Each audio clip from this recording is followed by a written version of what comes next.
네, 안녕하십니까. 네, 우리가 오늘 볼 페이지 지난 시간에 이어서 772페이지 민족 말살 통치부터 보도록 하겠습니다.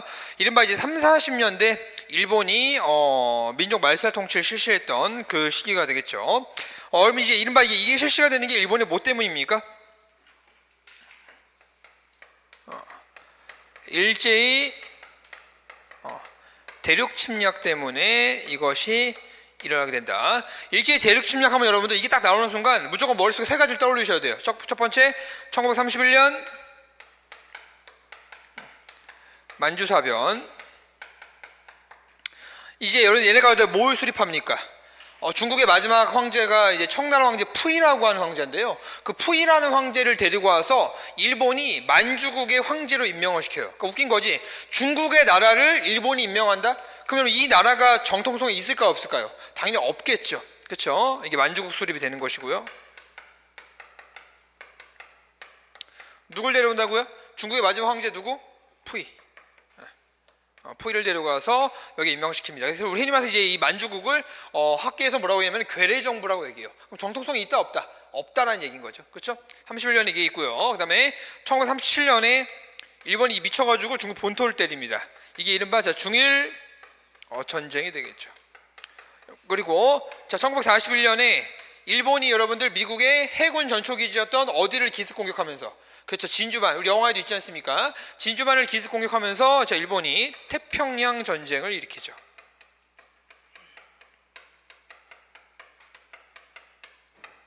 이게 이른바 일제히 뭐가 되겠습니까? 대륙 침략이 되겠다. 그러면 그래서 요 세 가지가 무조건 나온다면요, 언제 묻는 것이다? 30년대에 민족 말살. 왜냐면은 일본이 전쟁을 하려면 여러분들 당연히 그 전쟁에 이제 일본 입장에서 누굴 동원하려고 하겠어요? 우리나라 국민들을 제일 앞에 내세우려고 하겠죠. 우리나라 민족을 말살시키는 그런 역할을 얘가 여기서 이제 준비하게 된다. 자, 거기 보시면 2번의 밑줄 전시체제의 도입. 첫 번째 만주사변 별표, 중일전쟁 별표, 태평양전쟁 별표. 그 다음에 두 번째 쭉 끝에 별표. 우리 경찰 시험 문제에서 엄청 잘 나왔던 게 이거죠. 1938년 이른바 국가총동원령 별표. 여러분, 그래서 요 38년 여러분 이게 언제냐면요, 4월에 제정이 돼가지고 이래 이른바 5월부터 시행이 됩니다. 그러니까 여러분들 이거 4월과 5월은 큰 의미는 없어요. 여러분, 중요한 거는 왜냐면은 이게 나왔기 때문에 그래. 1938년 2월달에 뭐가 있어요? 4월 국가직에서 뭐가 나왔어? 육군 특별 지원병제라고 하는, 여러분 이게 나오지 않았습니까? 이게 38년 2월이기 때문에 여러분들 육군 특별 지원병제라고 하는 요거 하고, 여러분들 뭐에 대한 구분 문제? 국가 총동원령. 국가 여러분들 총동원령이라고 하는 이 두 가지 반드시 어떻게 된다? 구분하셔야 된다는 얘기예요. 그래서 육군 특별 지원병제가 몇 년이라고요? 38년 몇 월? 2월. 여러분, 그리고 국가 총동원이 38년 몇 월? 4월. 그러니까 4월로 보셔도 되고 5월로 그러니까 4월로 보셔도 되고 5월로 상관은 없어. 4월에 제정이 돼가지고 5월에 시장이니까. 여러분, 그래서 여기 38년에 너무너무 중요한 사건이 있다. 이것을 기억해 두셔야 된다. 자, 여러분, 그래서 거기 나와 있다시피 38년에 국가 총동원령을 제정하여 전쟁 수행에 필요한 인적, 물적 자원을 총동원하였으며 한민족의 존재와 문화까지도 완전히 말살하려고 하였다. 여러분, 그래서 우리나라 역사 이런 것들을 완전히 다 얘네가 없애버리려고 했던 것이죠. 근데 여러분, 저는 이걸 볼 때마다 느끼는 건데, 여러분 상식적으로 생각해봐. 여러분, 그 나라의 말을 없앤다고 하면 그 나라의 말이 이 세상에서 사라져요? 진짜 안 그렇지 않아요? 그 나라의 역사를 없앤다고 하면 역사가 사라지나? 단군이 없어지나요? 우리 태조왕건이 없어지나요? 그게 아니잖아. 그러니까 이런 생각을 하는 것 자체가 이 새끼들 변태 같은 새끼들이라는 얘기야, 쉽게 말해서. 세상에서 이런 생각을 하는 애들은 진짜 거의 없거든요. 다 독특한 애들이야 이거지. 자, 내용 보세요. 1번의 별표, 한국 신민화 정책. 자, 밑줄 내선일체. 여러분, 내선일체 할 때 내자가 안내자야, 안. 그러니까 안이라고 하는 것은 여러분 바로 일본 자신을 얘기합니다. 그러면 이때 나오는 것이 내선일체인데요. 내선이라는 건 지네가 내 안쪽에 있다 그래가지고 이건 일본을 얘기하는 거고요. 선은 뭐가 될까? 선, 조선, 그치? 그래서 일본과 조선은 하나의 몸이다 라고 얘기하는 거고요. 그 다음 이제 비슷한 것이 뭐가 되겠습니까? 일선동조론. 자, 일본과 조선의 조상이 같다. 다른 말로 동근 동조론. 자, 이게 무슨 말이냐면요, 동조 동근론이라고도 하고 동근 동조론이라고 하는 건데, 여러분들 근자가 뿌리 근자예요. 같은 뿌리에서 같은 주상이 나왔다는 건데, 우리가 그 뭐지? 그 나무를 한번 그려보면, 나무가 이렇게 있으면요, 이렇게 뿌리가 펴져 있잖아. 그러면 이 뿌리에서 누구하고 누가 같이 나왔다? 일본하고 누가 같이 나왔다? 조선이 같이 나왔다. 얘가 하는 말이 그거야. 근데 점차 여러분 나무가 자라면서 여러분들 어디로 뻗어갑니까? 이게 잎사귀로 뻗어나가잖아. 그래서 뿌리에서 같이 시작을 했는데 점차 조선이 이렇게 뻗어나감으로써 어디까지 가버렸다? 여기까지 가버렸다. 그래서 지금 뿌리라고 하는 일본과 잎사귀라고 하는 조선이 멀어졌다. 그래서 지금 우리가 너네한테 온 것은 침략이 아니라 다시 너네와 우리를 뿌리로 이렇게 모으기 위해서 우리가 너네들한테 도와주러 온 것이다 라고 얘기하는 것이 일선동조론이야. 무슨 말인지 알겠어요? 단순하게 일본과 우리나라 조선이 같다 라고 얘기하는 것이 아니야. 그래서 얘들은 자, 일본과 진해의 뿌리가 하나의 뿌리다. 동근 동조론, 이게 뭐라고? 일선 동조론 하는 건데, 이거를 반박하는 게 뭐야? 니네가 뿌리냐? 개소리 하지 마라. 우리가 뿌리다. 진정한 뿌리는 우리나라이고, 이 뿌리의 시작이야말로 단군의 시작이다. 우리가 뿌리고 너네가 오히려 잎사귀에 불과하다 라면서 단군을 강조했던.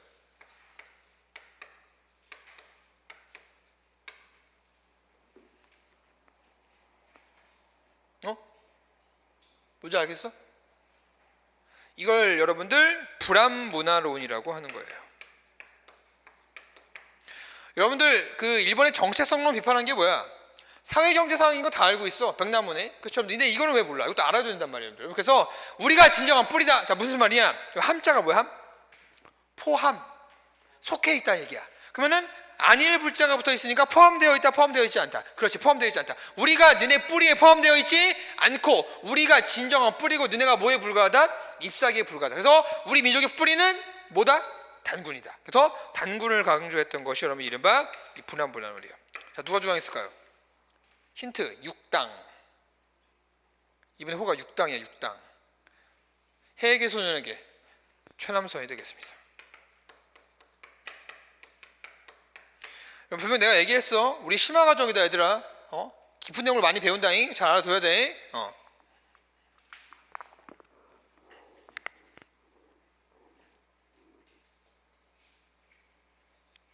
자, 여러분 그래서 불합문화론 같이 체크해 두시고요. 자, 두 번째 밑줄, 한국신민서사를 전 국민이 암송하도록 강요하였죠.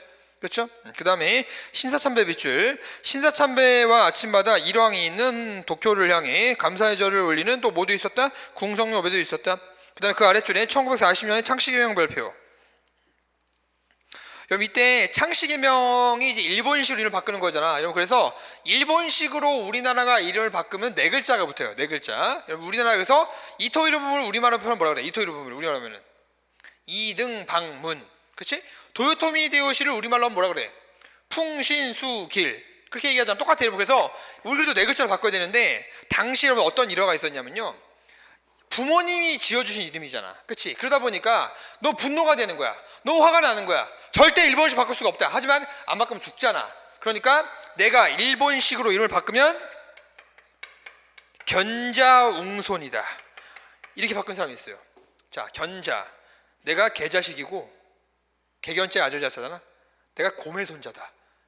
이 사람 총독부 끌려가가지고 엄청 고문받아요. 왜? 너무 과격한 이름을 지었다 그래서. 반면에 이런 사람도 있어요. 이 사람의 이름이 전병아야, 전병아. 근데 여러분 이름이 몇 글자로 가야 된다고? 네 글자로 가야 된다고. 근데 전병아는 세 글자니까 한 글자 더 붙여야 될 거 아니야. 근데 이 사람은 농민이야. 그러니까 이제 자기가 농민이니까 전병하에다가 요 사이에다가 농자를 붙인 거예요. 전농병하. 근데 이거를 이른바 그 한자로 얘를 이걸 일본식으로 발음하면요 이거예요. 이 사람 총독부 가가지고 수상받습니다. 아주 훌륭한 이름을 지었다서 황제폐하 이거 아닙니까 여러분들? 이런 창씨개명과 연관이 있는 일화도 있다는 얘기예요. 알겠습니까? 그렇죠? 1940년에 이름을 저렇게 바꾸게 된다. 그럼 나 같아도 이렇게 지를 것 같아. 내가 이 쪽발이 새끼들 이름 바꾸면은 내가 개의 자식이고 내 곰의 손자야. 바로 끌려가는 거죠. 알겠습니까 여러분들? 그러니까 이런 일화 되게 많다는 얘기야. 쉽게 말해서. 그렇죠?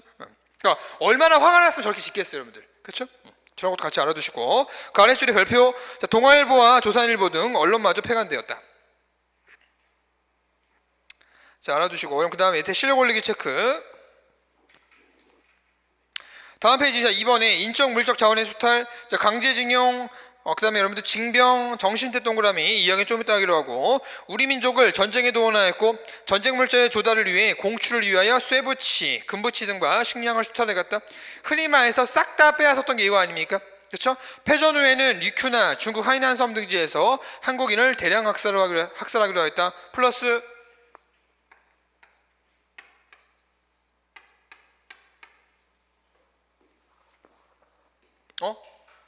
뭐야? 여러분들 일반적으로 여기 뒤에다 이걸 많이 붙이지? 잘못된 표현이지? 왜? 시마가 여러분 섬이잖아. 그치? 시마가 섬이잖아. 그래서 하시마. 이른바 우리가 알고 있는 뭐가 되겠습니까, 여러분들? 구남도라고 하는 곳이죠. 그렇죠? 이것도 이른바 그래서 일본의 강제징용과 또 밀접한 연관이 있죠. 여러분, 제가 이제 이 영화가 나왔던 그 해에 제가 가장 기대했던 영화가 이 영화였거든. 예고편을 보니까 그때 여러분들 강제징용에 끌려갔던 우리나라 사람들의 처참한 모습들을 영화 특유의 기법과 많이 가미가 돼서 굉장히 잘 묘사를 했었어. 예고편에서 너무 기대를 했는데 딱 보자마자 엄청 실망했잖아. 이런 쉣 같은 영화가 다 있나 진짜. 이 감독이 여러분들 그렇게 개소리 했잖아. 무슨 개소리 했어? 이게 영화 보면 어때요, 여러분들? 왜곡에서 시작해서 왜곡으로 끝나는 느낌? 그러니까 초반에 영화 딱 시작하면은 초반 부분에 여러분들 그 뭡니까, 여러분들 그 1m도 안 되는 그러면 그 갱에 이렇게 들어가서 그 안이 38도에서 42도예요. 그럼 그리고 이 탁자보다 좁은 데야, 그 갱이, 이 골목이 그 안 들어간 데가. 가서 여러분들 이렇게 20시간 동안 허리도 펴지 못하고 여러분들 이렇게 캐는 거야. 내 머리에 이렇게 닿아 있는 이렇게 캐는 거야. 거기서. 근데 거기가 40도란 말이야. 일정량 이상의 석탄을 캐오지 못하면 여러분 거기서요 24시간 이상 가서 근무를 해야 돼. 그럼 밥은 어떻게 먹어? 이렇게 떨어뜨려 주는 거야, 주먹밥을. 근데 거기가 탄광이잖아. 그럼 탄광이 여러분들 그 안에 떨어지게 되면 그 떨어지면서 그 밥이 무슨 색깔 변하겠어? 시커먼 색깔 변하겠지. 그거 먹는 거야. 그래서 무너지면 그냥 죽는 거고. 이런 것들을 굉장히 잘 묘사를 했더라고, 초반 부분만. 근데 웬걸 지나가다 보니 그 안에서 술 먹고 파티 벌이고, 제일 대박은 마지막 탈출하더라. 이런 그지 같은 영화가 다 있어. 감독이 뭐라고 했어요, 여러분들? 그래서 그때 탈출하지 못한 우리나라 여러분 당시 조선 사람들에 대한 원언을 풀어주기 위해서 표현했다고. 그렇게 표현하지 않아도 여러분들 충분히 그 하나 달릴 수가 있어요. 우리가 그 역사를 기억하는 자체만으로도 여러분들 그분들 우리가 잊지 않는 게 굉장히 중요한 거 아닙니까? 근데 탈출하게 만든다? 황당하더라고. 근데 중요한 거는 송중기는 왜 죽지를 않아? 총알 여덟 발에 죽질 않아. 나는 진짜 태양의 후예 시즌 2 보는 줄 알았어. 불사조 수준이더라고. 되게 충격적인 영화가 사실 그 영화였는데, 실제는 확실히 더 굉장히 처참했던 내용이고 여러분들. 그래서 당시 여러분 가면요 많은 사람들이 끌려갔던 건데, 더 추악이 뭔지 아십니까? 이때 여러분 가서 많은 사람들이 탈출하다 죽고요, 그 안에서 갱이 무너져서 죽고요, 폭탄이 터져서 죽고요. 여러분들 지금 이 땅부터 한 500m 내려간다고 생각해봐. 안에가 얼마나 뜨겁겠어. 그리고 요만한 공간에서 허리도 피지 못하고 20시간 있을 수 있겠어? 나 같으면 정신 돌아버릴 것 같아. 근데 거기서 겨우겨우 그러면 그 수십 년의 기간 동안에 이 강제징용을 버텼던 사람들이 결국 마지막에 어떻게 되는 줄 아세요? 여러분, 나가사키하고 히로시마에 미국이 못 떨어뜨려. 원자폭탄 떨어뜨리잖아. 떨어뜨리고 나서 여러분들 거기에 피폭이 됐을 거 아니야. 거기에 방사능 도구, 여러분 그거 보호하는 도구 하나도 없이 오로지 쓰레받기하고 빗자루 하나 들고 나서 여기 있는 사람들 거기 보낸 거야, 청소하도록. 근데 거기서 지금도 살아남았던 분들이 방사능에 노음이 돼가지고 여러분들 아직도 제정신이 아닌 상황 속에서 삶을 지내시는 분들이 많아요. 근데 그분들의 증언을 들어보면은 그 피폭 맞은 장소가 어떤지 아세요? 어떤 아이가, 그러니까 어떤 엄마가 아이를 이렇게 안고 있더래. 이렇게 가만히 있는 거야, 이렇게. 정말 가가지고 우리나라 사람들이 괜찮으세요? 라고 만지는 순간에 가루가 돼버리는 거지. 왜? 원자폭탄을 맞으면요, 폭탄을 맞으면 빡 해가지고 빡 퍼져. 열기란 영이는 다 흡수돼 버려요. 그러니까 그대로 사람이 이렇게 돼버리는 거야. 형체가 그대로 이제 가서 만지면 어떡할까? 스르르 눈덩이처럼 무너져 버린다고. 거기에 여기서 살아남은 분들을 가가지고 청소시켰던 거야. 이게 일본 새끼들이야.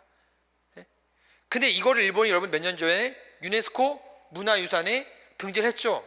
우리나라가 열받은 거지. 가서 여러분들 반대했어요. 절대 등재하지 마라. 근데 결국 유네스코에서 이걸 등재를 시켰어. 내가 개인적으로 생각하는 이유는 유네스코에다가 많은 후원금을 지불하는 전 세계에서 제일 돈을 많이 지불하는 데가 일본을 알고 있어. 근데 유네스코에서 이걸 결국 후원을 했어. 등재시켰어. 근데 조건을 내세웠어요. 강제 노역 장소도 공개를 해라. 일본이 오케이 했어. 지금도 강제 노역 장소 공개하지 않고 있어요. 이게 일본 새끼들이야. 개새끼들. 나는 그래서 여러분들 우리 재밌는 게 우리 장마철에 태풍이 이렇게 올라오다가 거의 열이면 8개 태풍이 이렇게 비껴서 가지. 그러니까 나는 그거 보면 난 좀 그런 생각이 들어. 개인적으로 진짜 하늘이 있구나. 진짜 정의가 살아있구나. 난 그 생각이 들어. 선량한 다수의 일본 국민들이 다치고 이런 건 너무 안타까운 얘기지만 그런 거 보면 참 일본 애들 정말 천발을 받는 거야 얘들아. 어떻게 이렇게 우리나라 올라 이렇게 항상 가냐? 신기하지 않습니까? 네. 참 그래서 여러분들 일본은요 이 강제노역 장소 그리고 얘네들이 어떻게 하는 줄 아십니까? 군수 기지를 만들어. 전쟁 기지를 만들어 놓고 나서 그거의 전쟁 기지를 어떻게 해서 보완해야 될 거 아니야. 보완. 그 전쟁 기지가 어디에 노출되면 안 될 거 아니야. 그래서 그거를 만들었던 우리나라 사람들을 죽여요. 죽일 때 누구를 죽이는지 아세요? 우리나라 사람들로 하여금 우리나라 사람을 죽이게. 그리고 그 죽인 사람들 뒤에서 일본군이 죽여요. 다단계처럼 마치 기지를 어떻게 한다고 해서 그 보완을 시킨다고 해서 쉽게 말해서 이런 강제노역의 장소가 그럼 이른바 다 언제 어느 시기에 몰려 있다고요? 30년대 민족 말살 통치 시기 때 많이 몰려 있습니다. 자, 밑에 사료배기 체크해 주시고, 자 밑에 실력 원리도 체크해 주시고, 자 밑에 3번 보세요. 조선사상범 보호관찰법 시행 연도 체크 36년. 자 그거 체크해 주시고 여러분 그 다음에 한 번씩 읽어봐 주시고요. 다음 페이지 넘어갑니다. 자 사료배기 체크해 주시고요. 자 4번의 별표 국민총력운동 연도 체크해 주시고, 자, 첫 번째 밑줄 일제는 국가총동원령 이후에 조직된 국민정신 총동원 조선연맹을 해산하고 국민총력 조선연맹을 조직함으로써 국민총력운동을 시작하였다. 조선총독을 총재에 정무총감을 부총재에 임명하였고 고관에서부터 평민에 이르기까지 사람과 기관, 업체를 모두 포함시켜 조직을 결성하였으며 이를 통해 황국신민 정신의 고향 징병 및 학병의 동료 및 후원, 산업 증식, 국방 헌금과 공출, 국민 원호 등의 후방에 총용을 전개하였다.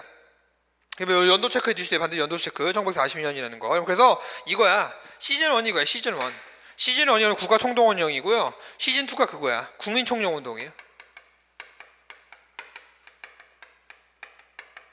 일본이 우리나라 사람들을 전쟁에 동원하기 위해서 제일 크게 했던 그 두 가지 틀이 뭐라고요, 여러분들? 첫 번째가 국가 총동원령, 두 번째가 뭐라고요? 1940년 국민총력운동이라고요.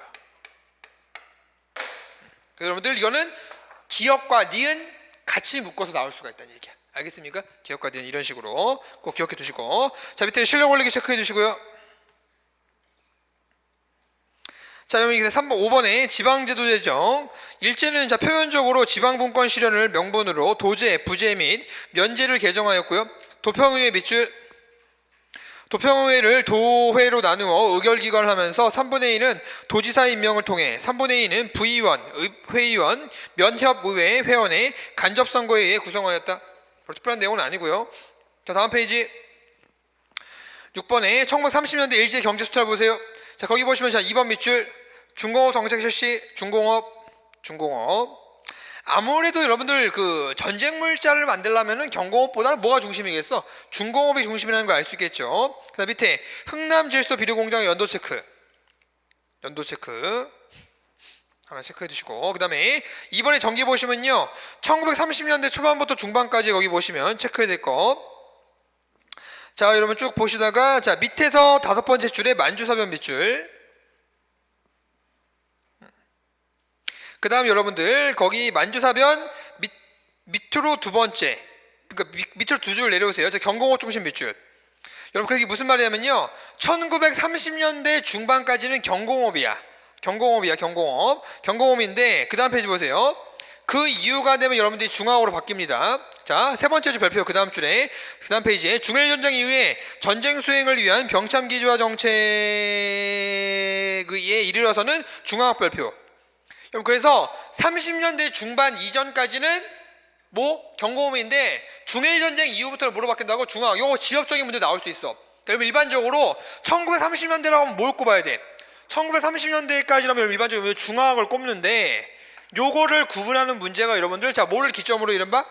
그래 1938년 자 중일전쟁을 기점으로 여기를 경공업 그 이유를 뭐라고 얘기한다? 중화학공업이라고 얘기를 한다는 얘기예요.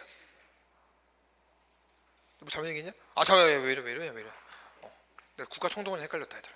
37년 오케이 요걸 기점으로 해서 그렇죠? 이렇게 하면은 38년에 뭐가 일어났을 때 중일전쟁이 일어났을 때는 이미 체제가 무슨 체제라는 얘기야? 중화공업 중심의 체제라는 걸 우리가 파악할 수 있는 것이죠. 왜? 중일전쟁이 몇 년이기 때문이야? 37년이기 때문이죠. 그렇죠? 반드시 체크해 두시고 자 니은 밑줄 남면 북양 정책 제가 밑줄 쳐놓은 거 밑줄 일제는 한국에서 남부 지방의 농민들을 면화를 재배하고 북쪽 지방의 농민들은 뭘 해야겠다? 양을 사육하도록 했다. 그래서 남면 북양이라는 게 뭐야? 남쪽에서는 면화를 북쪽에서는 양을 재배했다 이거죠. 그렇죠? 자 디귿별표 농촌진흥운동 자 농촌진흥운동에 여러분 들어가는 것이 뭐가 있냐면요 이런 것들이 있어요. 농촌진흥운동에 자 자장농 창설계획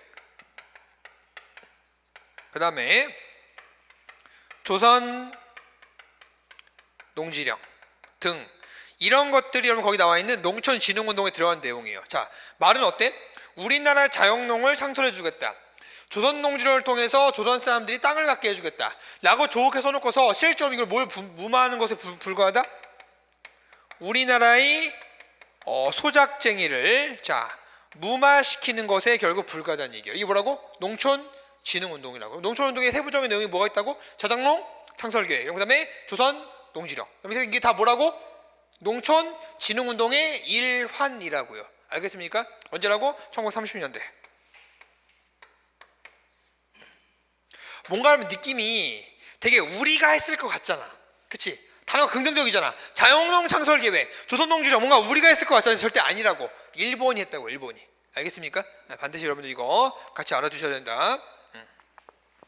방금 제가 설명했던 농촌진흥운동이 국가총동운동과 더불어서 잘 나온다 여러분들. 알겠습니까? 네, 꼭 기억해 두시고 자 이번에 별표 중일전쟁 이후 자 기억발표 병참기지화 정책 세 번째 별표 중화공업 뭐라고 나오면 틀려? 경공업이라고 나오면 틀린다고요. 무조건 중화공업 체크하시고 다음 페이지 사료배기 체크 사료배기 체크 자 니은에 보세요. 그 밑에 물적 자원 수탈 뭐 다 빼앗아 가는 거지. 자 거기서 여러분들 두 번째 주빗줄 생활 필수 물자 통제령 연도 체크 그 다음에 물자 통제령 연도 체크 그 다음에 자 디귿에 지연병제 밑줄 지연병제 뭐랑 연계를 하자? 38년이니까 국가총동원법과 함께 시행됐다는 걸 체크해 두시고요. 자 밑에 사료배기 별표 이 사료는 우리 경찰 시험 문제에서 엄청 잘 나왔던 국민 사료죠. 그래서 777페이지에 있는 사료배기는 반드시 기억해 두셔야 돼요. 이거 국민 사료야. 제가 국민 사료로 얘기했던 사료 여러분들 몇 번 이상 봐라? 3번 이상 봐라. 오케이. 자, 되게 중요한 사료다. 연도 체크 언제? 뭐 이후에? 중일전쟁 이후에 여러분들 몇 년이라고? 38년. 몇 월에 제정? 4월에 제정. 몇 월에 시행? 5월에 시행. 알겠습니까? 뭐보다 뒤에 있다? 육군 특별 총지원병제보다 어디에 있다? 뒤에 있다는 것을 꼭 알아두셔야 된다. 알겠죠? 요것은 2월. 이건 몇 월? 이건 4월. 오케이? 2개월 차이를 여러분들 4월 국가직에서 물어봤다는 것을 꼭 잊지 마시고요. 다음 페이지. 자, 리을 밑줄. 이 학생들까지 추가시킵니다. 리을 밑줄. 학도지원병제.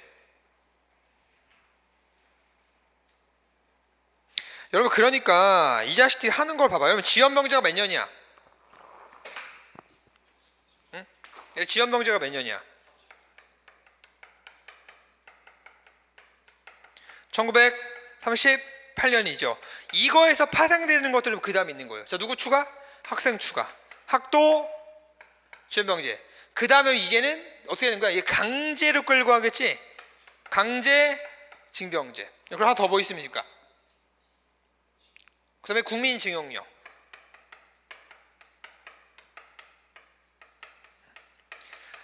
그래서 지연병제가 제일 큰 틀로 해가지고 그 다음에 학도지원병제 연도 체크 언제?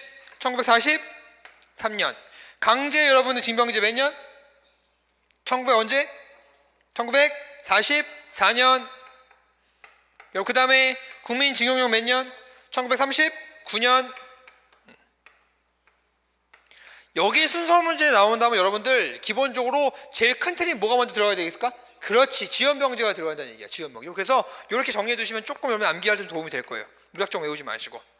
여러분 그래서 이거지. 자, 지연병제 만들었고 그다음에 처음부터 이 새끼들이 강제를 끌고 가지 않을 거 아니야. 뭔가 이름을 그럴듯하게 붙이겠지. 이거 뭘 붙이는 거야? 국민자를 붙인다고.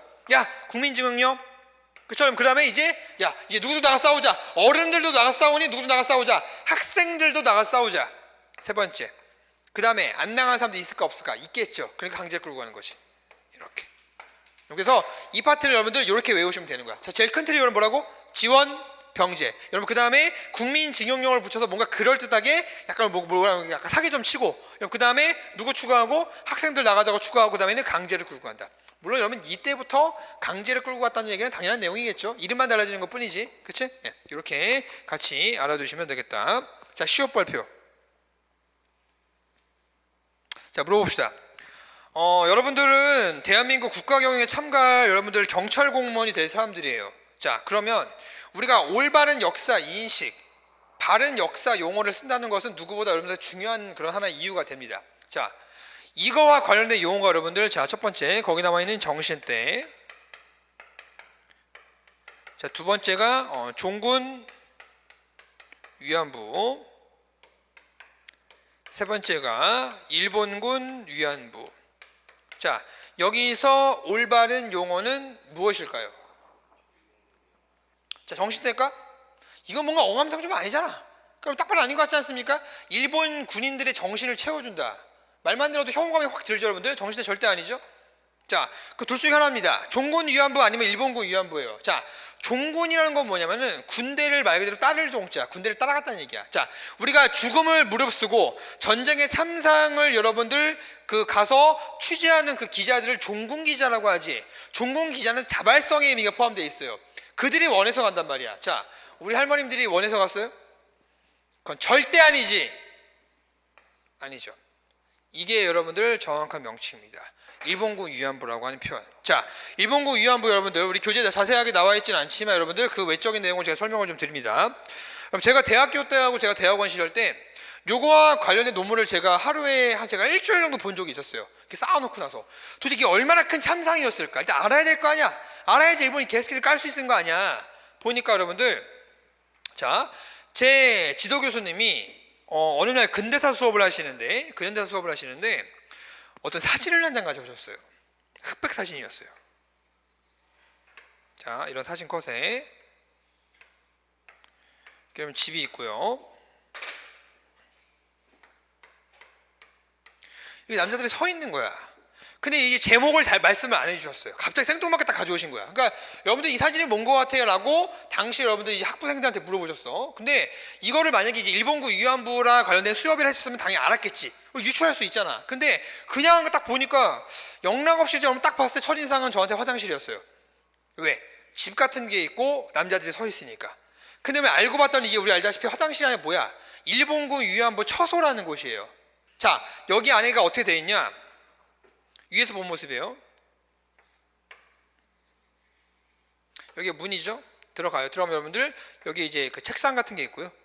여기 이제 뭐 이렇게 뭐 종이 같은 거로 막 뭐가 써 있어요. 그리고 이렇게 마치 병원에 들어가면 우리 이렇게 뭐죠? 그 커튼 같은 거, 칸막이 같은 거 쳐줬잖아. 그렇지? 네, 그런 식으로 돼 있어. 돼 있어서 여기 이렇게 침대가 있는 것도 있고 침대가 없는 것도 있고 이렇게 돼 있고요. 여기 이제 일본군이 들어오는 거야. 일본 군인들이 들어와서 여기 들어가서 이제 이른바 여러분들 돈을 내요. 돈을 내는데 일본 여자가 5원, 우리나라 여자가 2원, 중국 여자가 1원 이렇게 기입이 돼 있어요. 이 말은 뭐냐면은 중국 여자들도 여기에 끌려갔던 거고 일본 여자들도 여기 끌려갔다는 얘기야. 우리나라 여자들 끌려갔던 건 당연한 이야기고, 근데 이거를 돈을 내는데 당연히 돈을 내지 않은 경우가 훨씬 더 많았고, 낸다고 할지라도 이 돈이 여러분들 이 분들한테 돌아간 적도 거의 없고, 왜?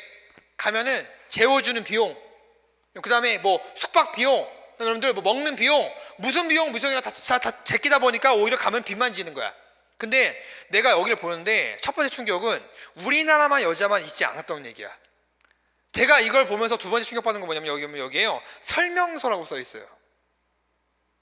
사람이 기계야? 우리가 설명서를 읽어봐야 돼. 근데 그 설명서에 첫 번째 여러분들 주의사항이 써 있는데 그 주의사항 첫 번째가 뭔지 아십니까? 피임을 해야 된다. 남자들이여 콘돔을 사용해라. 이런 표현이 나와. 이거를 일본 중앙정부에서 이거를 전국에 있는 여러분들 일본군 위안부 처소에 이걸 다 보냈다는 얘기야. 그만큼이나 이 자식들이 조직적으로 운영했다는 얘기예요. 뭐 영화 여러분 귀향이라든지 아니면 여러분들 얼마 전에 남은희 선생님이 주연하셨던 I Can Speak, 굉장히 제가 감명 있게 봤던 영화인데 그 영화에서 여러분들 보는 것보다 더 처참했을 거예요. 저 같은 경우는 그 I Can Speak는 좀 보면서 그래도 좀 나름 그래도 좀 괜찮게 봤어요. 봤는데 그 귀향이라는 영화는 내가 보면서 멘탈이 너무 흔들려서 내가 도중에 나왔던 기억이 나. 왜? 그 참상을 나는 공부를 하면서 어느 정도 알고서 보다 보니까 시각적인 거에 대해서 너무 내가 견디기가 힘든 거야. 잠깐 화장실 갔다가 다시 멘탈을 차고 들어가 다시 끝까지 바뀐 봤는데 우리가 영화에서 보는 것보다 실상은 더 첨창했을 거예요. 아이를 가져요. 임신을 시킨 거죠. 그럼요 눕혀요. 배가 여러분들 임시 볼록하고 튀어나와 있을 거 아니야. 그러면 그 위에다가요 막대기를 올려. 그 양쪽에 사람이 올라가. 마치 시소처럼. 어떻게 됐어? 양수가 터지겠지. 아이도 죽고 엄마도 죽겠죠. 발가 벗긴 채로 수라에 실어다가 갖다 버려요. 그 시신이 지금까지 못 들어오던 것도 한두 개가 아니고요. 그리고 도망가잖아요. 잡아요. 잡아다가 여러분들 몸에다가 낙인 찍어요. 뭐 좀 여러분들 좀 이해를 돕고자 좀 쉬운 표현을 쓰면 문신 같은 걸 새기는 거예요. 낙인으로 신체 일부분에다가. 그렇게 운영하면서 여러분들 이게 일본이 지금도 아베 총독이 일본을 아직도 거부하고 있죠. 우리 이런 적이 없다. 근데 여러분 사실 나는 이해는 돼.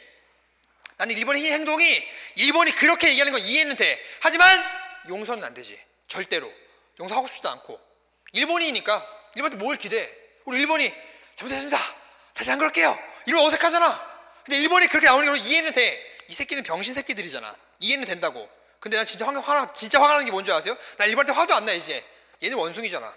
사람이 아니니까 그럴 수 있어. 근데 내가 진짜 화가 나는 거는 대한민국 이런 우익이라고 하는 애들 있죠. 보수라고 하는 애들. 뭐 있잖아 애들. 그치? 걔네들이 여러분 예전에요. 근현대사 교과서를 지네가 만들려고 했을 때 이 일본군 위안부 할머니들을 뭐라고 얘기했는지 아세요? 자발적으로 끌려간 미친년들이라고 그랬어요. 내가 일본이 얘기하면 이해한다니까? 일본이 얘기하면?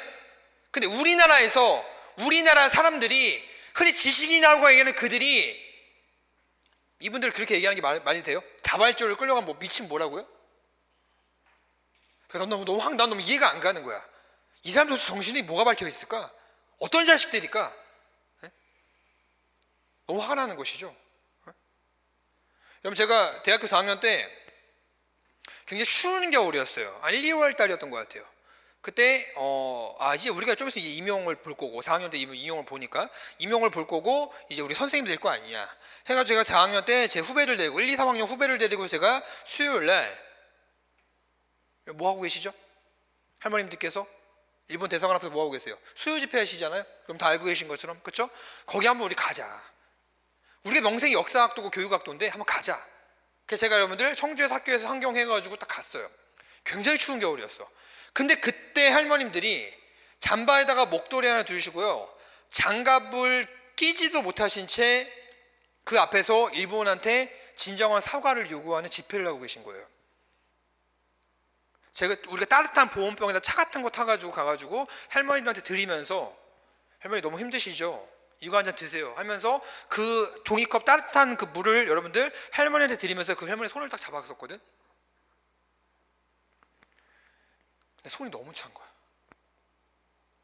근데 그 찬 게 겨울이라서 차다는 느낌보다는 이게 진짜 그분들 마음인 것 같은 거야. 얼마나 힘드셨을까? 이게 얼마나 무서웠을까? 얼마나 엄마 아빠가 보고 싶었을까? 이 상황 때 딱 만지는 순간에 그게 싹 스쳐가는 거야. 근데 후배들하고 와가지고 할머니들하고 얘기를 하는데 나하고 후배들하고 할머니한테 얘기했던 얘기는 딱 하나밖에 없었어요. 너무 죄송하다고, 너무 미안하다고. 저희가 명색이 역사를 가르치고 역사를 배운 역사학도들인데 이런 내용만 전달할 줄 알았지 우리 그 시대를 살아온 할머님들의 이런 상황을 너무 몰랐다고. 우리가 더 나쁜 놈들이라고. 할머니 너무 죄송하다고. 용서해달라고. 그 말 했던 게 기억이 나요. 그날 그 수요 집회를 갔다 와서 제 후배들하고 정말 펑펑 울었던 것 같아요. 다시 학교 내려가는 길에. 아마 그날이 여러분 제가 태어나서 제일 많이 술을 먹은 날인 것 같아요. 난 술날을 좀 저는 술을 안 하거든요. 그날은 내가 술을 먹어야겠더라고. 너무 내가 못 견딜 것 같은 거야. 지금도 여러분들 더운 여름이든 추운 겨울이든 그 수요일 날 남이 알아주건 알아주지 못하건 그 대사관에 가서 그걸 하고 계신 거예요. 수요 집회를. 여러분들 지금 공부하시는 거 되게 중요해요. 여러분들 배우는 지식이 붙기 위해서 배우는 지식이잖아. 그거 맞잖아. 사실 그거 맞잖아. 아닌 거 아니잖아. 근데 나는 여러분들은 더더욱 공직자가 될 사람들이잖아. 민간인과 다르다고. S전자, L전자? 여러분 그거 조선시대에 뭐야? 객주와 여각이야. 물건 파는 애들 아니야. 쉽게 말해서. 근데 여러분들 대한민국 국가경영에 참가할 사람들이야. 여러분들이 그런 역사의식이 없고 그분들이 있는다면 그런 역사는 또 옵니다. 여러분들. 또 오지 않는다고 누가 보장합니까? 여러분들. 일본은 호시탐탐 여러분들 자위대를 자위군으로 승격시키면서 계속 이렇게 아웅다웅 하고 있는데 여러분들 혹시 붙고 나서 제가 오늘 이 시간에 이 자리에서 이 한 말이 기억이 난다면 붙고 나서 서대문 형무소라든지 아니면 여러분들 수요일날 수요집회 한번 가보세요. 멀리서라도 그분들 보고 오세요. 어떻게 하고 계신지.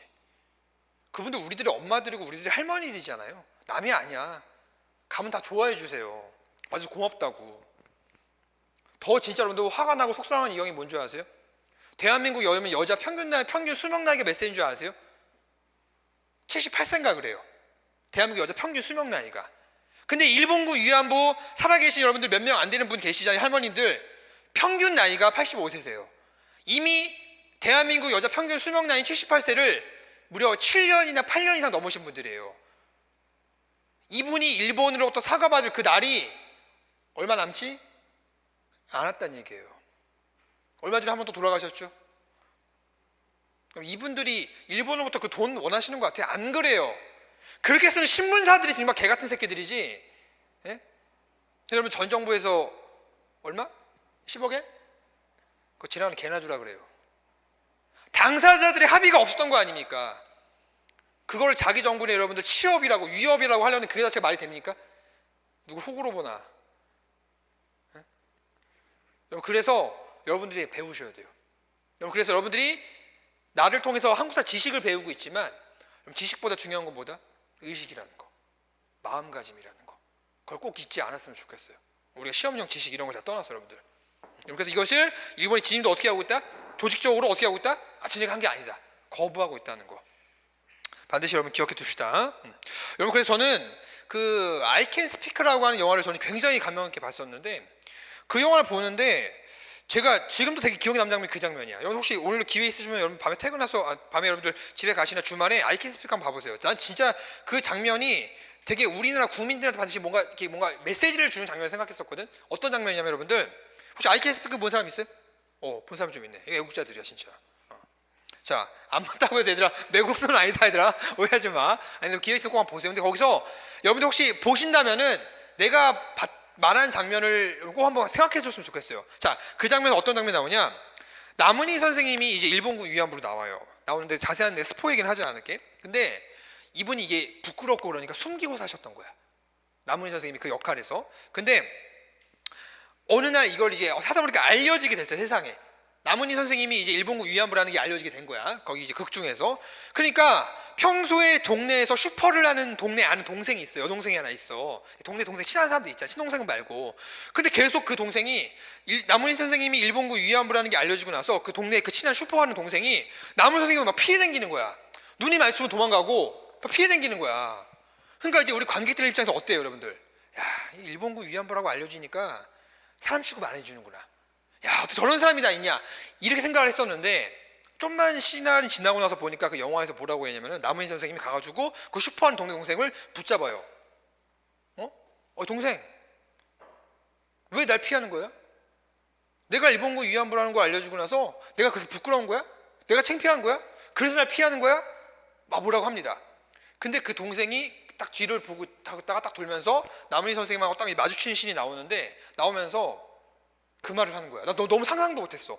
왜 피했냐면은 피한 게 아니라 화가 났던 거야. 왜 화가 났었냐면 그 동생은 그 말을 하더라고.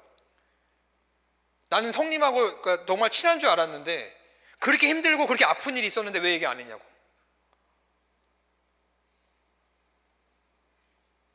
그때 얼마나 힘들고 무서웠냐고. 왜 그 힘든 거 나한테 얘기 안 했냐고 하는데 막 지금도 감정이 막 복받쳐 오는데 왜 그걸 나한테 얘기 못 했냐고. 내가 성님한테 그 정도밖에 안 되냐고 얘기하는데 이게 진짜 국민한테 감독이 진짜 국민한테 던져지는 메시지가 있구나. 우리는 너무 그런 분들을 모르고 살았구나. 그러니까 나는 그 시이 너무 기억에 남더라고. 너 거기서 펑펑 울었나. 근데 보는데 여기 다 울고 있어. 다 울고 있더라고. 관객들이 보면서. 기네스 한번 보세요. 그러니까 귀향이라는 영화는 조금 묵직해서 여러분들이 좀 힘들 수도 있어.